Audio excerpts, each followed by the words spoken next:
নাজমুল হাসান পাপনের একটা কথা আমার খুব মনে পড়ছে, মানে কি বলবো। যাই হোক, বাংলাদেশ আয়ারল্যান্ড প্রথম টি-20 দেখে ব্যাটারদের ব্যাটিং এর ধরন দেখে আমার বলতে ইচ্ছে হচ্ছে, মানে কি বলবো। যাই হোক, সিরিয়াসলি ভাই, মানে বিশ্বাস করেন, আমি যখন আলোচনাটা শুরু করছি রিশাদ আউট হইল, তারপরে আমি ধরেই নিচ্ছি যে এই ম্যাচটার কিছু হবে না। ম্যাচ না হইতেই পারে, আমাদের অনেক কিছু অনেক সময় হয় না, কিন্তু না হওয়ার একটা ধরন আছে। এই না হওয়ার ধরনটা না খুব বাজে ধরন। এই ধরনের মধ্যে কমিটমেন্টের অভাব দেখা যায়, দায়বদ্ধতার অভাব দেখা যায়, একই সঙ্গে নিজের দলের প্রতি নিবেদনের অভাব দেখা যায়, নিজের ক্রিকেটের প্রতি আত্মবিশ্বাসের অভাব দেখা যায়। শর্ট সিলেকশন, ম্যাচের সিচুয়েশন, নিজেকে হিরো প্রমাণ করা, কাণ্ডজ্ঞানহীন ব্যাটিং, সব কিছু আপনি একদিনে একসঙ্গে পেয়ে যাবেন। এরকম ক্রিকেটিং টিম কয়টা দেখেছেন আপনি? এই যে বাংলাদেশ 182 চেস করতে গিয়ে মোটামুটি পাওয়ার প্লের মধ্যে নিশ্চিত হয়ে গেল এই ম্যাচটা বাংলাদেশ মোটামুটি হেরে যাচ্ছে। আপনি বলেন, আপনি শেষ কবে দেখেছেন বাংলাদেশের কোন ক্যাপ্টেন অপোনেন্টের বাহাতি বোলারের ব্যাটসম্যানের এগেনস্টে বাহাতি বোলার ইউজ করেছেন? তানজিদ তামিমের এগেনস্টে আয়ারল্যান্ড ওই সাহস দেখিয়েছে। হামফ্রিজকে লেফট আর্ম অর্থোডক্স বোলিং এনেছে, সরাসরি ইনভাইট করা, সরাসরি চ্যালেঞ্জ করা তানজিদ তামিমকে, আয় বেটা মার, মারতে গেছে, সে আউট হয়েছে।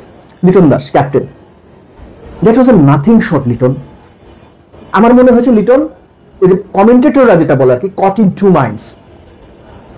আমাদের গ্রামাঞ্চলে বলে দো মন দো আশা, তারপরে একটা বাজে কথা আছে, ওই কথা বলতে পারতেছি না, অমুক মারে বাগডাসা। লিটনের অবস্থা হয়েছে ওইটা, দো মন দো আশা করে সে পাওয়ারে খেলবে, গ্লাইড করবে, বুঝে উঠতে পারে নাই, হাতে মেরে দিয়েছে। সবচেয়ে বাজে আউট আমার কাছে যেটা লেগেছে, দ্যাট ইজ পারভেজ ইমনের আউট। আমি নর্মালি পারভেজ ইমন সম্পর্কে ঢালাও সমালোচনা খুবই কম করেছি, কেননা পারভেজ ইমন, তানজিদ তামিম এই দুই ক্রিকেটারকে আমি পার্সোনালি অনেক পছন্দ করি। বাংলাদেশের এই অনেক নাইনাইয়ের মধ্যে তাদের দুজনকে আমি অনেক পছন্দ করি, কিন্তু পছন্দ করি বলে তার ঢালাও সমালোচনা করবো না সেটা না, কিন্তু আজকে করতে বাধ্য হচ্ছি। আপনাকে কেন ওই সময় হিরো হইতে হবে? আপনি যে শটটা যে বলে খেলছেন ওইটা পুল খেলার বল না। ওই বলে ওই সিচুয়েশনে পুল শট খেলতে হয় না পারভেজ ইমন।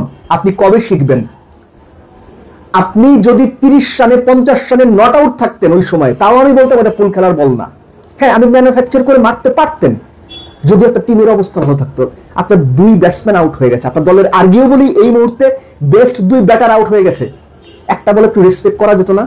আরেকটা কাহিনী আছে এখানে, লেগ সাইডে দুইটা ফিল্ডার দাঁড়ানো, ডিপ মিডুকে deep backward square, deep square leg.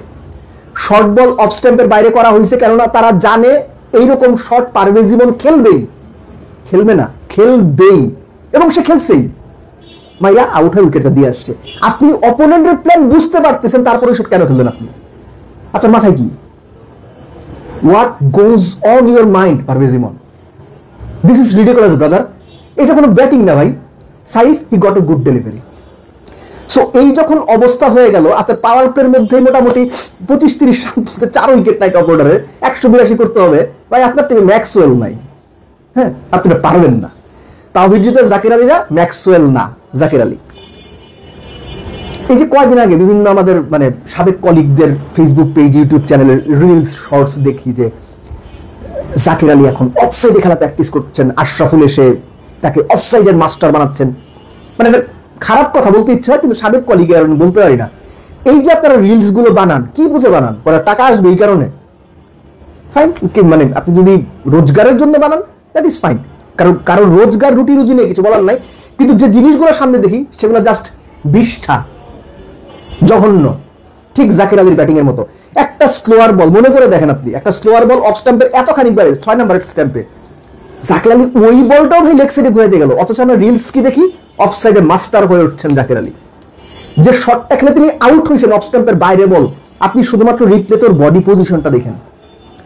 মারতে গিয়া কই মারতে গেছে আল্লাহই জানে, মনে হয় এক্সট্রা কাভারের উপর দিয়ে মারতে গেছিল, কোনো কিছু হয় নাই। মারতে গিয়া সে পুরো বডি ঘুরে পুল শটের অবস্থায় চলে গেছে, বল গেছে কই? থার্ড ম্যানে। আমরা যখন ছোট ছিলাম, নিজেরা যখন খেলতাম, তো আমাদের মধ্যে যারা বেটার ক্রিকেটার ছিল বন্ধুদের মধ্যে, ওরা টিস করতো খারাপ ব্যাটারদের। এই যে মানে এক জায়গায় মারছে, কাঞ্চি লেগে আরেক জায়গায় গেছে, ওরা বলতো এই যে মারছে কাভারে, গেছে সাভারে। অনেকদিন পর জাকির আলীর আউট হওয়ার ধরন দেখে আমার মনে হয়েছে যে মারছে কাভারে, গেছে সাভারে। এক্সট্রা কাভারে খেলুক, পুল শট খেলুক, কোনোটাই হয় নাই বল গেছে থার্ড ম্যানের পেছনে। আনারি ব্যাটসম্যান টেলেন্ডার এমনি ব্যাট করে, কাঞ্চি লেগে 4-6 পেছন দিয়া, এরপর আর কোনো কিছু নাই, এখানেই full stop. Zaker Ali out হলে তারপর তানজিম সাকিব, রিশাদ, নাসুম এরা মিলে আসলে কি করতে পারে এরা আপনিও ভাই বুঝেন, আমিও বুঝি। আপনিও পৃথিবীতে নতুন না, আমিও নতুন না। সো এখানে ফুল স্টপ।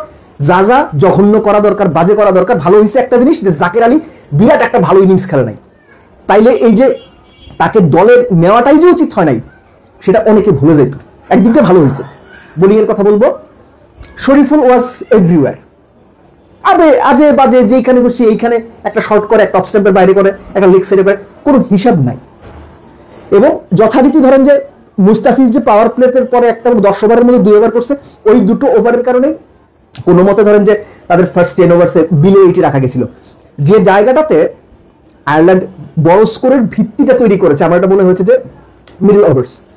মিডল ওভার্সে আয়ারল্যান্ড আপনি খেয়াল করে দেখেন 79 রান তুলেছে 7 থেকে 15। এই সময়টাতে তারা 79 রান তুলেছে 2 উইকেটে, এবং 11, 12, 15 এই পার্টিকুলার 3টা ওভার তারা 41 রান তুলেছে। 79-র মধ্যে 41 রান হয়েছে 3 ওভারে, অর্থাৎ রিশাদকে তারা টার্গেট করেছে, রিশাদকে তারা মেরেছে। নাসুম স্ট্যাম্প অ্যাটাক করে বল করেছে, আমি জাস্ট একটু একটু করে বলে যাচ্ছি। স্ট্যাম্প অ্যাটাক করে বল করেছে নতুন বলে, পল স্টার্লিং লেগ সাইডের বাইরে এসে কাভার দিয়ে খেলেছে। অর্থাৎ কে কি প্ল্যান করে আসছে বা কে কি প্ল্যান এক্সিকিউট করতে পারে, বাংলাদেশের বোলারদের কথা বলছি, এটা খুব ভালোভাবে আইরিশ ব্যাটারদের মাথায় ছিল। একজন লোককেই তারা ঠিকঠাক খেলতে পারেন নাই, দ্যাট ইজ মুস্তাফিজুর রহমান। এবং শেষ দুটো ওভার যদি ওরকম করে না হইতো তাহলে হয়তো রান 190 হইতে পারতো। যথারীতি মানে বোলাররা যে খুব ভালো করছে আপনি বলতে পারবেন না, একদমই বলতে পারবেন না। কেননা আপনি টস জিতে ফিল্ডিং এর সিদ্ধান্ত নিয়েছেন, উইকেট ভালো উইকেট, একদম ট্রু উইকেট। সেখানে বোলারদের মূল দায়িত্বই অপোনেন্টকে 180 রানের উইকেটে 160 বা 165-র মধ্যে আটকে রাখা। তাহলে আমি বলতাম যে বোলাররা ভালো করেছেন, মুস্তাফিজই ভালো করেছে, আর কেউ আসলে ওরকম করে ভালো করতে পারেননি। তারপরে যদি কারো কথা বলতে হয় তানজিম সাকিব আর ব্যাটার, ভাই এদের কথা বললেন না। এই একদিন আইসা ধরেন যে ভালো কথা বলি তাদের সম্পর্কে, পরের দিনেরা এমন জঘন্য খারাপ খেলে না, নিজের কাছে নিজের লজ্জা লাগে। এই ম্যাচটা ব্যাটসম্যানরা যে পরিমাণ আনপ্রফেশনালিজমের অ্যাটিটিউড দেখিয়ে আউট হলো, এখানে কোনো চিকিৎসা নাই। লাস্টলি এই যে গাজী আশরাফ লিপুর সঙ্গে ক্যাপ্টেনের একটা ভার্বাল আর্গুমেন্ট কিংবা একটা লড়াই আমি বলবো, এটা কি ড্রেসিং রুমে কোনো প্রভাব ফেলেছে? জাকের আলী অনেক ক্যাপ্টেন খেলিয়েই যাচ্ছেন, কেন রে ভাই, কেন রে ভাই, কোন কারণে? সোহান দেখতে সুন্দর এই কারণে? কে যেন বলছিল মনে আছে না, ড্রেসিং রুমে কিন্তু উনি আছেন। উনি যতদিন ড্রেসিং রুমে আছেন বাংলাদেশ টিমের, উনি বাংলাদেশ ক্রিকেটটা উনি জাস্ট টেস্ট মাইরে দেবে, টেস্ট মাইরে দেবে বাংলাদেশ ক্রিকেটটারে।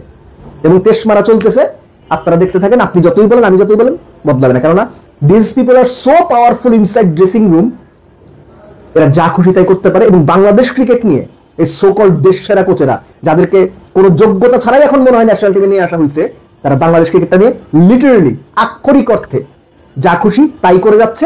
এবং এদের ওপরেও আছে গাজী আশরাফ লিপুর মতো নির্বাচকরা, তারা নিজেদের মতো করে যা খুশি তাই করে যাচ্ছে।